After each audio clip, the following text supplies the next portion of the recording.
Siddipet veterinary college collectorate పక్కనే హెలికాప్టర్లకి వెళ్ళి చూడు, పిల్లర్లు నిన్ను ఎక్కిరిస్తాయి. అర్ధాంతరంగా ఆగిపోయిన పనులు నిన్ను ఎక్కిరిస్తాయి. అది సగం పనులు అయినాక ఆ కాలేజీని నువ్వు కొడంగల్కి ఎత్తుకపోయినావు. ఇది ఒక ముఖ్యమంత్రికి చేసే పనే?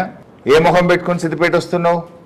నేను మీ వెటర్నరీ కాలేజీ సిద్దిపేటలో రద్దు చేసి కొడంగల్కి ఎత్తుకపోయినా చాలా గొప్ప పని చేసినా అని చెప్పడానికి వస్తున్నావా?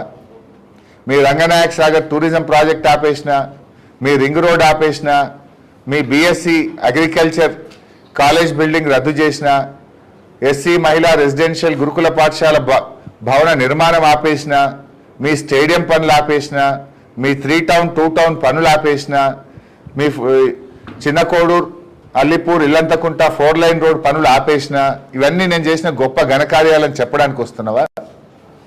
నేను అడుగుతున్నది ఏంటంటే రద్దు చేసిన 1070 కోట్ల రూపాయల పనులను తిరిగి పునరుద్ధరించండి.